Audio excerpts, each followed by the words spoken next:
Hello दोस्तों, जय हिंद। स्वागत है फिर से आप सभी का एक बार आपके अपने YouTube चैनल MS की पाठशाला में। जैसा कि दोस्तों आप लोग देख पा रहे होंगे कि आज हम लोग बातचीत करने वाले हैं most important MCQs for board exam. ठीक, यानी आपके बोर्ड एग्जाम के पॉइंट ऑफ व्यू से जितने भी मोस्ट इंपॉर्टेंट MCQs हैं उन सभी MCQs के बारे में आज हम लोग बातचीत करने वाले हैं। ठीक, यानी आपके जो बोर्ड एग्जाम में 6 ऑप्शनल क्वेश्चंस आते हैं उन सभी क्वेश्चंस की हम लोग अच्छे से प्रैक्टिस करेंगे। ठीक है, चलिए देखते हैं और हम लोग शुरू करते हैं। ठीक है,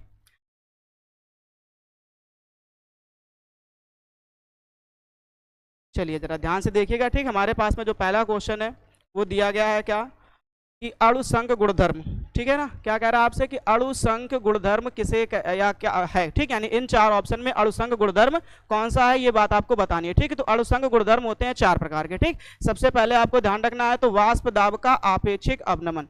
ध्यान से पढ़ लीजिए, वाष्प दाब का आपेक्षिक अवनमन। ठीक, ये आप याद रखिएगा, वाष्प दाब का आपेक्षिक अवनमन। ठीक, तो ये हो गया पहला आपका अणुसंघ गुणधर्म। ठीक, और उसके बाद हम लोग बातचीत करें तो दूसरा जो अणुसंघ गुणधर्म होता है वो होता है आपका क्वथनांक में उन्नयन। क्वथनांक में उन्नयन, ठीक है ना, इस तरीके से ध्यान रखिएगा। ठीक, और उसके बाद जो तीसरा अणुसंघ गुणधर्म होता है वो होता है आपका हिमांक में अवनमन। ठीक है, ऐसे हिमांक में अवनमन, ये याद रखिएगा। ठीक, और एक लास्ट होता है और वो होता है आपका परासरण दाब। ठीक, जो कि आप यहाँ पर देख पा रहे हैं ऑप्शन नंबर फर्स्ट में परासरण दाब। ठीक है, तो अणुसंघ गुणधर्म 4 प्रकार के होते हैं।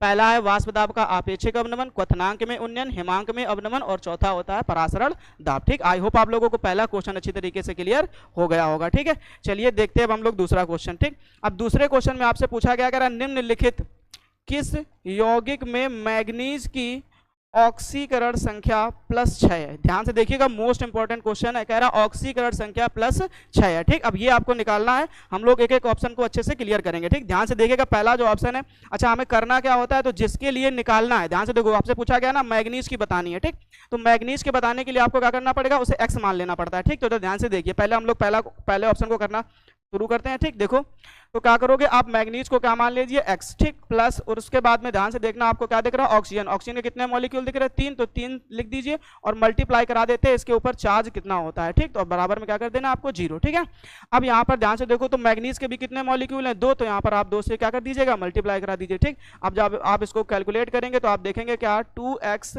प्लस, अब 3 का माइनस में 2 में मल्टीप्लाई कराओगे तो आपको देखने को मिलेगा -6। ठीक, बराबर में क्या कर देना है 0। तो आप देखेंगे क्या कि 2x बराबर, अब ये माइनस का उधर जाकर किसका हो जाएगा प्लस का। आप फिर उसके बाद क्या करेंगे तो x बराबर +6 और बटे में क्या कर दीजिए 2। अब 2 से डिवाइड करेंगे तो आप देखेंगे जो आपका आंसर है वो कितना आया +3 आया। ठीक, जो कि पहला ऑप्शन तो आपका गलत हो गया। ठीक है ना, अब चलिए देखते हैं दूसरे ऑप्शन के बारे में। अब दूसरा ऑप्शन जो है वो कह रहा है आपसे क्या K2MnO4। ठीक, अब इससे निकालनी है तो जरा इसको देख लेते हैं। ठीक, अब हमें सबसे पहले ध्यान दीजिए, आपको क्या दिख रहा होगा यहाँ पर K दिख रहा है। ठीक, तो K दिख रहा है, K के कितने मॉलिक्यूल हैं 2। ठीक, और उसके बाद में मल्टीप्लाई करा दीजिए, इसके ऊपर चार्ज कितना होता है तो आप ध्यान रखना +1। ठीक, प्लस अब मैग्नीज को आप क्या मान लीजिए X मान लीजिए। ठीक है ना, और उसके बाद प्लस। ठीक, अब ऑक्सीजन के देखिए ध्यान से कितने दिख रहे हैं आपको 4, तो 4 लिख दीजिए, मल्टीप्लाई करा दीजिए जितना उसके ऊपर चार्ज हो, तो -2 बराबर में क्या कर दो 0। ठीक, अब आप जब इसको करेंगे तो आपको मिलेगा 2 + x और माइनस करेंगे तो माइनस का 4 दूनी 8 हो गया। ठीक है ना, और बराबर में क्या कर दीजिएगा 0। अब ट्रांसफर करके उधर ले जाइए तो x बराबर ये -8 किसका हो जाएगा +8 और ये +2 ये किसका हो जाएगा -2। ठीक, जब आप इसमें से घटाएंगे तो आपको मिलेगा +6। ठीक, आप देखा कितनी आसान तरीके से आपने यहाँ पर इसकी ऑक्सीकरण संख्या निकाल ली। ठीक है, तो आपसे पूछा गया था ना मैग्नीज की ऑक्सीकरण संख्या कब और कितनी होनी चाहिए +6। ठीक, तो आपने देखा यहाँ पर आपका ऑप्शन नंबर सही कौन सा हो जाएगा बी हो जाएगा। ठीक है ना दोस्तों, चलिए देखते हैं अब हम लोग नेक्स्ट क्वेश्चन को।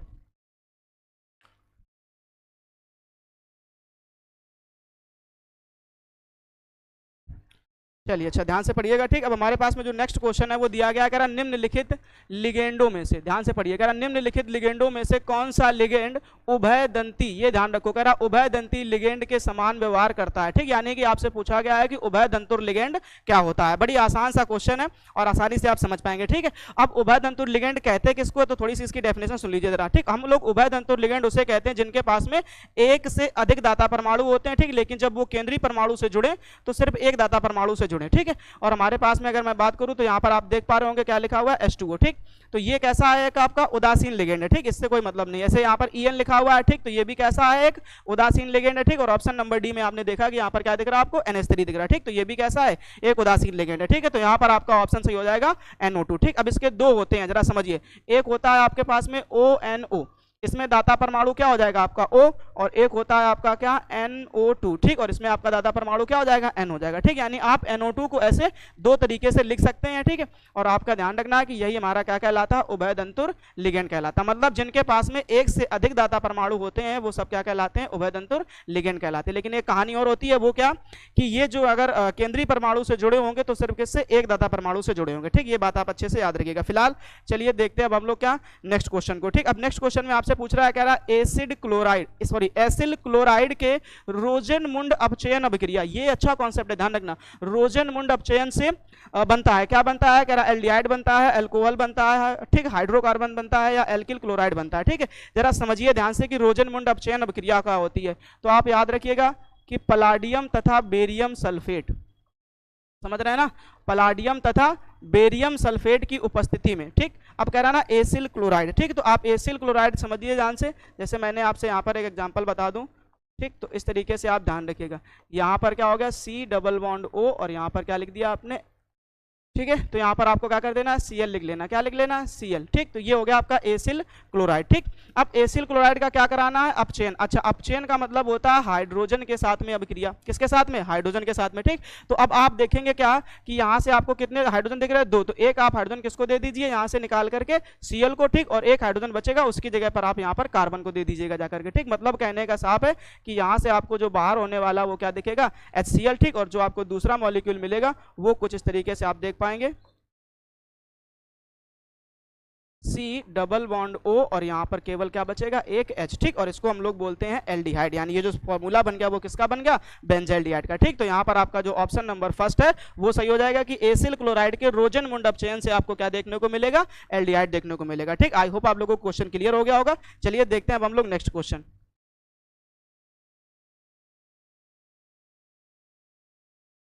चलिए ध्यान से देखिए, नेक्स्ट क्वेश्चन की कहानी क्या है, अच्छे से समझने की कोशिश करिएगा। कह रहा निम्नलिखित में से कौन आइसोसाइनाइड, ये समझो ध्यान से, कौन आइसोसाइनाइड परीक्षण देता है, ठीक। मतलब ये चार ऑप्शन दिए गए, इनमें से आपको बताना है आइसोसाइनाइड परीक्षण कौन देता है, ठीक। तो सबसे पहले तो आपको ये पता होना चाहिए कि आइसोसाइनाइड परीक्षण का मतलब क्या है। तो आपको याद रखना है एक रिएक्शन होती है, नेम रिएक्शन, कार्बिल एमीन अभिक्रिया। क्या होती है, कार्बिल एमीन अभिक्रिया होती है, ठीक। अब कार्बिल एमीन अभिक्रिया जो है वो कौन से एमीन देते हैं वो आपको बताना है, ठीक। तो आप यहाँ पर याद रखिएगा, ठीक। आपको क्या मिलेगा, जैसे यहाँ पर आपने देखा कि एक होता है 1 डिग्री एमीन, ठीक। अब 1 डिग्री एमीन में क्या होता है, तो आपको साथ में ध्यान रखना R, और R के साथ में क्या देखने को मिलेगा आपको, NH2, ठीक। और एक होता है 2 डिग्री एमीन, और 2 डिग्री एमीन में आप देख पाएंगे R और N के साथ में एक हाइड्रोजन होगा और आपके पास में दो एल्किल समूह होंगे, ठीक। और उसके बाद में क्या होता है 3 डिग्री एमीन, ठीक। और 3 डिग्री एमीन में आप देखेंगे क्या कि N के साथ में आपको 3 एल्किल समूह देखने को मिलेंगे, ठीक, इस तरीके से। और जो कार्बिल एमीन अभिक्रिया होती है वो सिर्फ और सिर्फ 1 डिग्री एमीन के साथ में होती है, ठीक। तो अब आपको ऑप्शन समझ में आ गया होगा, क्या सही होने वाला आपका, ऑप्शन नंबर फर्स्ट, यानी कि प्राथमिक एमीन, ठीक है ना। चलिए शुरू करते हैं अब हम लोग नेक्स्ट क्वेश्चन को, ध्यान से पढ़िए। अब नेक्स्ट क्वेश्चन में कह रहा है न्यूक्लिक अम्ल, न्यूक्लिक अम्ल में न्यूक्लियोटाइड, समझिए ध्यान से, क्या कह रहा है, न्यूक्लिक अम्ल में न्यूक्लियोटाइड आपस में जुड़े होते हैं, ठीक। अब न्यूक्लियोटाइड आपस में जुड़े होते हैं ये क्या है, तो जरा समझिए, ठीक। तो आपको ध्यान रखना है यहाँ पर क्या, जो न्यूक्लियोटाइड होते हैं, ठीक, उनमें क्या होता है, तो एक होता है फास्फेट, ठीक। और फास्फेट से जुड़ा हुआ क्या होता है, शर्करा, और शर्करा से जुड़ा हुआ क्या होता है, क्षारक, ठीक। ऐसी एक कहानी होती है, ये ध्यान रखिएगा, ठीक है। यानी न्यूक्लियोटाइड किसे कहते हैं, जिसमें आपको क्या देखने को मिलेगा, फास्फेट, शर्करा और क्षारक, ठीक, ऐसी कहानी होती है। अब इसमें अगर आप दोबारा आगे से देखेंगे तो आपको ऐसा देखने को मिलेगा, फिर से फास्फेट, ठीक। और इसी फास्फेट के साथ में क्या जुड़ा होगा, शर्करा, ठीक। और इसी शर्करा से फिर क्या जुड़ा होगा, एक क्षारक जुड़ा होगा, ठीक है ना। तो ये कहानी है किसकी, न्यूक्लियोटाइड की, ठीक। यानी न्यूक्लियोटाइड कुछ इस तरीके से बनते हैं, तीन लोगों से मिलकर, फास्फेट से, शर्करा से, क्षारक से, फिर फास्फेट, फिर शर्करा, फिर क्षारक, ठीक, इस तरीके से। तो आप यहाँ पर देखेंगे जो आपको देखने को मिलेगा वो क्या कहलाएगा, आपको फास्फोडाईएस्टर बंधन द्वारा, किसके द्वारा, फास्फोडाईएस्टर बंधन के द्वारा जो है वो न्यूक्लियोटाइड जुड़े होते हैं, ठीक है। चलिए देखते हैं हम लोग नेक्स्ट क्वेश्चन।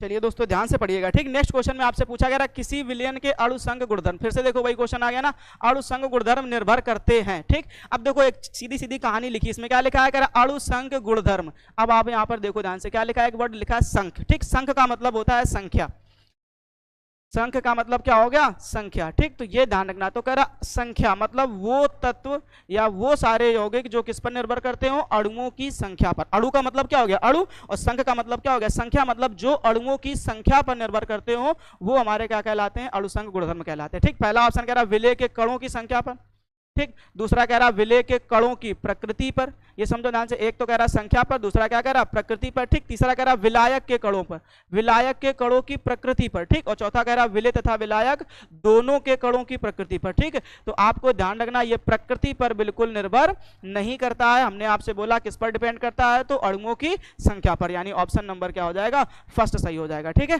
क्लियर हो गया, नहीं हो गया? चलिए देखते हैं नेक्स्ट क्वेश्चन। अब नेक्स्ट क्वेश्चन में आपसे कह रहा है क्या, ध्यान से पढ़, कह रहा है क्या कि KMnO4 में मैग्नीज की ऑक्सीकरण संख्या, अभी मैंने आपको थोड़ी देर पहले पिछले क्वेश्चन में निकालना सिखाया था, ठीक। अब जरा ध्यान से देखिए, हम लोग क्या करेंगे, मैग्नीज की बात कर रहा ना, हमसे किसके पूछा गया, मैग्नीज का। तो हम लोग क्या करेंगे, पहले तो K में कितना होगा, तो एक मॉलिक्यूल है और एक ही के उसके ऊपर कैसा होता है, प्लस का चार्ज होता है, ठीक। तो आप यहाँ पर केवल +1 लिख लीजिए और उसके बाद में आप क्या करेंगे, मैग्नीज को क्या मान लीजिएगा, X, ठीक। O के कितने मॉलिक्यूल दिख रहे हैं आपको, 4, लेकिन याद रखना इसके ऊपर चार्ज कितना होता है, -2, तो -2 से आप क्या करा दीजिएगा, मल्टीप्लाई, ठीक। अब इसको कैलकुलेट कर लो, तो यहां पर क्या मिलेगा, 1 + x -4 दूनी 8 बराबर में 0, ठीक। अब जब आप इसको ट्रांसफर करेंगे तो आप देखेंगे ये +8 हो जाएगा और ये कितना हो जाएगा, -1, ठीक। घटा दीजिए तो आप देख पाएंगे, आपको दिखेगा ऐसे +7, ठीक है कोई ऑप्शन ऐसा आपका, तो आपने देखा यहाँ पर ऑप्शन नंबर कौन सा सही हो जाएगा, आपका चौथा, ठीक है। तो यहाँ पर आपको क्या देखने को मिलेगा, +7 देखने को मिलेगा, ठीक है। चलिए देखते हैं हम लोग नेक्स्ट क्वेश्चन।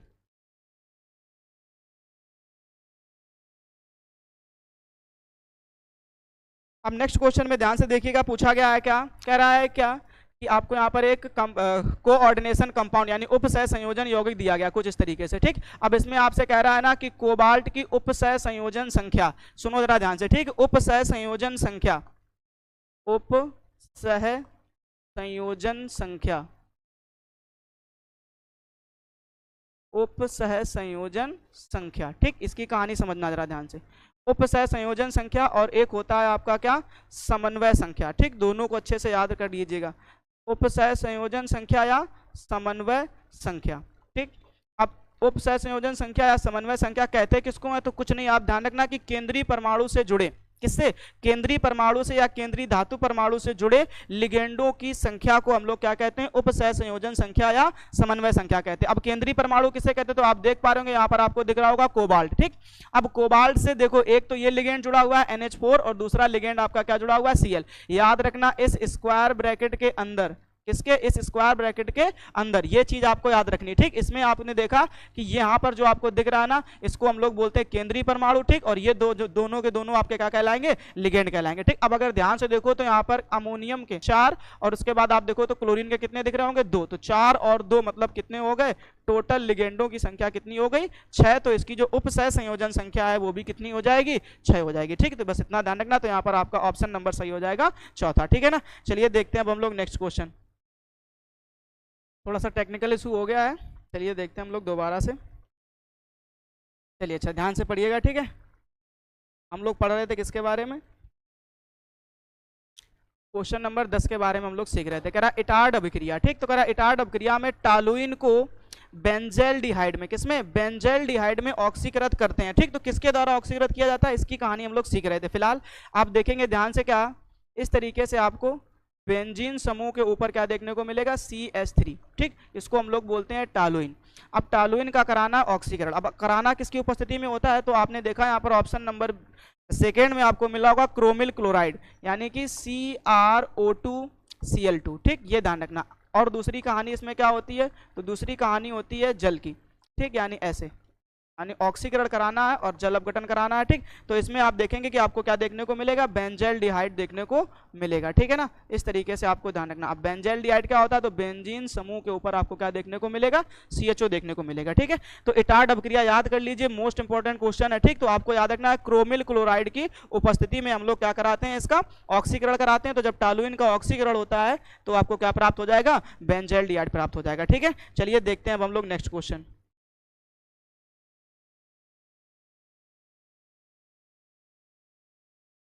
अब नेक्स्ट क्वेश्चन में ध्यान से पढ़िएगा, आपसे पूछा गया है क्या कि बेंजीन डाईएजोनियम क्लोराइड, ध्यान समझिएगा, बेंजीन डाईएजोनियम क्लोराइड की अभिक्रिया क्षारीय माध्यम में, किसमें, क्षारीय माध्यम में, ये अच्छी चीज है, इसको ध्यान रखना, ठीक। क्षारीय माध्यम में फिनॉल के साथ, किसके साथ, फिनॉल से होने पर प्राप्त होता है, ठीक। तो चलो हम लोग रिएक्शन को सीखते हैं, ऑटोमेटिक पता चल जाएगा। अब आपने युग्मन अपक्रिया को पढ़ा होगा, किसको, युग्मन अपक्रिया को, ठीक। अगर आपने पढ़ा है तो आपको ये चीज अच्छी तरीके से क्लियर होगी। फिलहाल क्या होता है, तो आपको ध्यान रखना, कह रहा बेंजीन डाईएजोनियम क्लोराइड, तो आप इस तरीके से क्या करेंगे, सबसे पहले आप बेंजीन डाईएजोनियम क्लोराइड लिखेंगे, ठीक। और बेंजीन डाईएजोनियम क्लोराइड क्या होता है, तो बेंजीन के साथ में N2Cl, ठीक। अब इसकी अभिक्रिया आपसे कह रहा है फिनॉल के साथ में, ठीक है। तो फिनॉल क्या होता है, इसकी भी कहानी समझ लो जरा ध्यान से। तो फिनॉल आपने देखा होगा कि बेंजीन समूह के ऊपर क्या लिखा होता है, OH, ठीक। ये हो गया। अब यहाँ पे आप एक हाइड्रोजन भी दिखा दीजिए थोड़ी देर के लिए, ठीक है। और आपसे कह रहा ना कि क्षारीय माध्यम में, ठीक है। तो आप यहाँ पर जो इसकी रिएक्शन कराएंगे वो किस माध्यम में कराएंगे, क्षारीय माध्यम में कराएंगे, ठीक।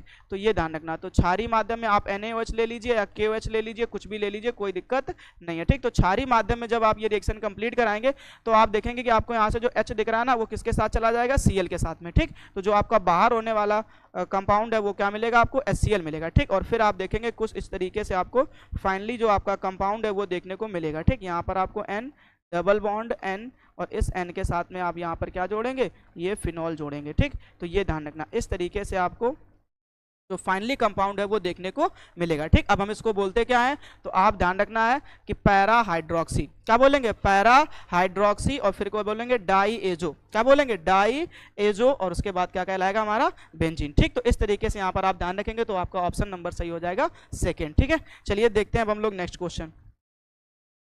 अब नेक्स्ट क्वेश्चन में हमसे कह रहा है क्या कि किस विटामिन की कमी से कौन सा रोग, रतौंधी रोग, ठीक है। किस विटामिन की कमी से रतौंधी रोग होता है, ठीक है। तो आपको पता होना चाहिए अच्छी तरीके से कि विटामिन ए, किसकी कमी से, विटामिन ए की कमी से रतौंधी रोग होता है, ठीक। अब बाकी भी हम लोग जान लेंगे, ठीक है। तो विटामिन अगर हम बी की बात करें तो आपको ध्यान रखना, विटामिन बी की कमी से जो है ना वो बेरी कौन सा रोग होता है, बेरी रोग होता है, ठीक। ये बात आप अच्छे से याद रखिए, ठीक। और हम बात करें विटामिन सी की, तो विटामिन सी से जो होने वाला रोग है उसको हम लोग बोलते हैं स्कर्वी, क्या बोलते हैं, स्कर्वी बोलते हैं, ठीक। और विटामिन डी की कमी से होने वाला रोग तो आप ध्यान रखना है रिकेट्स, क्या बोलते हैं, रिकेट्स बोलते हैं, ठीक। तो इस तरीके से आपको ये सारे के सारे पॉइंट क्लियर कर लेने, मतलब विटामिन ए की कमी से कौन सा रोग होता है, रतौंधी, और विटामिन B1 की कमी से बेरी, और विटामिन सी की कमी से स्कर्वी, और विटामिन डी की कमी से रिकेट्स होता है, ठीक है। चलिए देखते हैं नेक्स्ट क्वेश्चन। अब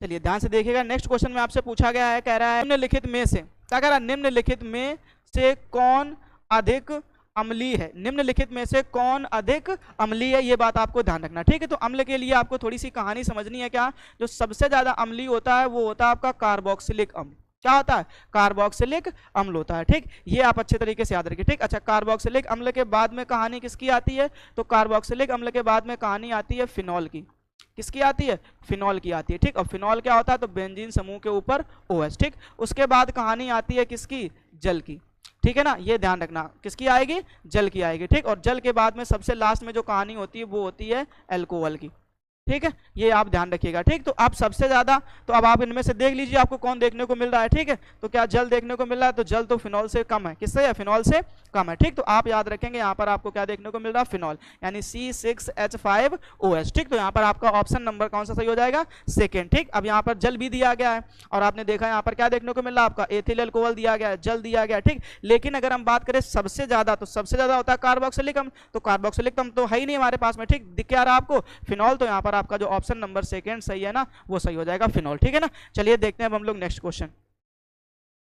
अब नेक्स्ट क्वेश्चन की कहानी क्या है वो समझिए जरा ध्यान से। देखिए मोस्ट इंपॉर्टेंट क्वेश्चन है आपके बोर्ड एग्जाम के लिए, ठीक है। कह रहा है क्या, ल्यूकास अभिकर्मक, क्या कह रहा है, ल्यूकास अभिकर्मक क्या है, ठीक। तो देखो ध्यान से, पहले चीज तो ये समझ लो ये तो है नहीं, ठीक, और इनमें से कोई वाली ये दो कहानी तो अलग होगी, ठीक। अब यहाँ पर दो कहानी है किसकी, सांद्र की और तनु की। बाकी देखो सब में सेम लिखा होगा ना, HCl तथा निर्जलीय जिंक क्लोराइड, HCl तथा निर्जलीय जिंक क्लोराइड, ठीक है। अब दो कहानी है सांद्र और तनु, ठीक, यानी गाढ़ा विलयन होना चाहिए कि पतला होना चाहिए, ठीक है। तो ये याद रखना आपका यहाँ पर ऑप्शन नंबर फर्स्ट सही होगा। सांद्र HCl तथा निर्जलीय जिंक क्लोराइड के विलयन को हम लोग क्या कहते हैं, ल्यूकास अभिकर्मक कहते हैं, ठीक। ये बात आप अच्छे से याद रखिएगा। फिलहाल देखते हैं नेक्स्ट क्वेश्चन। अब कह रहा है हमसे कि एसीटेल्डिहाइड और एसीटोन में, एसीटेल्डिहाइड और एसीटोन में विभेद के लिए प्रयुक्त अभिकर्मक है, ठीक, यानी अभिकर्मक का नाम बताना। इंपॉर्टेंट क्वेश्चन है, ध्यान रखिएगा। तो आपको यहाँ पर ध्यान रखना ऑप्शन नंबर सेकंड से हो जाएगा सिर्फ अभिकर्मक। क्या हो जाएगा, सिर्फ अभिकर्मक हो जाएगा, ठीक है। तो इसको याद रखिए कि एसीटेल्डिहाइड और एसीटोन, कभी कभी ये पूछ देता है ना एल्डिहाइड और कीटोन में अंतर के लिए, ठीक, किसमें, एल्डिहाइड और कीटोन में अंतर के लिए सबसे प्रयुक्त अभिकर्मक कौन सा है, तो आप याद रखेंगे सिर्फ अभिकर्मक, ठीक है ना। चलिए देखते हैं अब हम लोग नेक्स्ट क्वेश्चन। अब नेक्स्ट क्वेश्चन को ध्यान से पढ़िएगा, ठीक। नेक्स्ट क्वेश्चन में आपसे पूछा क्या गया है, कह रहा निम्नलिखित में से कौन एमीन, निम्नलिखित में से कौन एमीन कार्बिल एमीन अभिक्रिया नहीं देता है, कार्बिल एमीन अभिक्रिया नहीं देता। अभी हमने आपको पिछला इसका क्वेश्चन करा चुके हैं, ठीक है। तो अब इसको जरा समझिए ध्यान से, ठीक। अब आप यहाँ पर देख पा रहे होंगे कि ये जो एमीन आपको दिख रहा है ये कितने डिग्री का हो गया, 1 डिग्री, यानी प्राथमिक एमीन हो गया, ठीक। अब यहाँ पर ध्यान से देखो तो ये भी आपका कौन सा है, 1 डिग्री एमीन है, ठीक। ध्यान से देखते जाइए हर एक चीज को, ठीक। अब हमने अभी बताया था आपको पीछे, अब इसको देखिए जरा ध्यान से, तो ये आपको दिखना चाहिए कितने डिग्री का हो गया, 2 डिग्री, और लास्ट में आप देख पा रहे हैं ये भी कितने डिग्री का है, 1 डिग्री का, ठीक। तो 3 तो आपको दिख रहे होंगे, पहला वाला, ठीक, और उसके बाद में कौन सा, दूसरा वाला, और ये लास्ट चौथा वाला, ठीक। ये तीनों कैसे हैं, 1 डिग्री के हैं, ठीक। और जो 1 डिग्री एमीन होता है वही कार्बिल एमीन अभिक्रिया देता है, ये बात आप अच्छे से दिमाग में बिठा लीजिए, ठीक। अच्छा, अब आपका गलत कौन सा है, तो कह रहा ना ये 2 डिग्री वाला, ठीक। तो आपसे पूछा भी वही गया ना कि निम्नलिखित में से कौन एमीन ऐसा है जो कार्बिल एमीन अभिक्रिया नहीं देता है, ठीक। तो आप ध्यान रखेंगे जो कार्बिल एमीन अभिक्रिया नहीं देगा वो ऑप्शन नंबर कौन सा हो जाएगा आपका, थर्ड, ये कार्बिल एमीन अभिक्रिया नहीं देने वाला है, ठीक है ना। चलिए देखते हैं हम लोग नेक्स्ट क्वेश्चन। कह रहा विटामिन ए की कमी से होने वाला रोग, अभी थोड़ी देर पहले आपने उसका क्वेश्चन किया है तो आप याद रख पाएंगे, जो विटामिन ए की कमी से होने वाला रोग है वो क्या होता है, रतौंधी होता है, ठीक है ना। चलिए देखते हैं नेक्स्ट क्वेश्चन। अब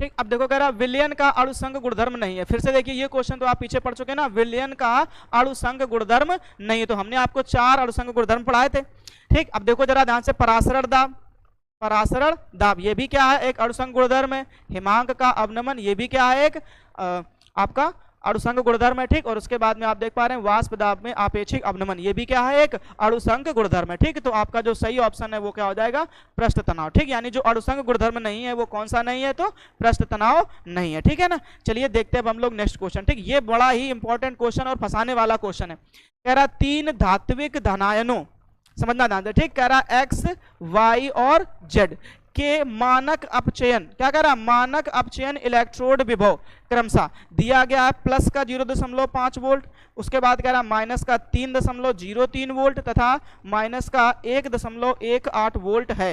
तो धातुओं के बढ़ते हुए, याद रखना क्वेश्चन को समझो, धातुओं के बढ़ते हुए अपचयन क्षमता का क्रम है, धातुओं के बढ़ते हुए अपचयन क्षमता का क्रम है, ठीक। तो आपने वैद्युत रासायनिक श्रेणी पढ़ी होगी, इलेक्ट्रोकेमिकल सीरीज आपने पढ़ी होगी, ठीक। उसका ये क्वेश्चन है और मोस्ट इंपॉर्टेंट है, ये समझ लो। इलेक्ट्रोकेमिकल सीरीज से आपको हर तरीके से कुछ ना कुछ क्वेश्चन देखने को मिलने ही वाला है, ठीक। अब जरा इसको समझना ध्यान से, आपकी कहानी कहाँ से शुरू होती है, तो आप देखेंगे क्या कि जो कहानी शुरू होती है वो होती है माइनस का 3.05, ठीक। और वो नीचे आते आते कहाँ तक, हाइड्रोजन तक, ठीक। मतलब लिथियम से शुरू होकर के कहाँ तक, हाइड्रोजन तक आते आते ये कहानी कहाँ तक हो जाती है, तो 0 के बराबर हो जाती है, ठीक। और नीचे चलोगे तो आप देखेंगे कहाँ पर, फ्लोरीन तक, ठीक। तो फ्लोरीन तक आते आते ये जो कहानी है वो खत्म हो जाती है कहाँ पर, तो प्लस का 2.05 तक, ठीक। तो ये आप ध्यान रखना। और आपसे जो क्वेश्चन पूछा गया वो क्या कह रहा है, अपचयन क्षमता का क्रम, ठीक। और वो भी कैसा क्रम, तो बढ़ता हुआ क्रम, ठीक है। तो आपको ध्यान रखना है क्या कि जब आप ऊपर से नीचे, यानी इस वैद्युत रासायनिक श्रेणी में जब आप ऊपर से नीचे की तरफ चलते हैं तो आपको ये बात ध्यान रखनी है क्या कि जो अपचयन क्षमता है, क्या अपचयन क्षमता, ठीक। तो ये ध्यान रखना कि जो अपचयन क्षमता होती है वो क्या होती है, घटती है, ठीक, यानी जब ऊपर से नीचे आप आते हैं तो ये बात आप याद रखेंगे कि जो अपचयन क्षमता है वो क्या होती है, घटती है। ठीक, अगर अपचयन क्षमता घटती है तो अब आप यहाँ पर देख करके बताइए क्या कि जो सबसे ज्यादा माइनस में होगा, समझना पहले क्वेश्चन को ध्यान से, ठीक, जो सबसे ज्यादा माइनस में होगा उसकी अपचयन क्षमता सबसे ज्यादा होगी, जो सबसे ज्यादा माइनस में होगा उसकी अपचयन क्षमता सबसे ज्यादा होगी। ठीक, अब आप ध्यान से देखिएगा,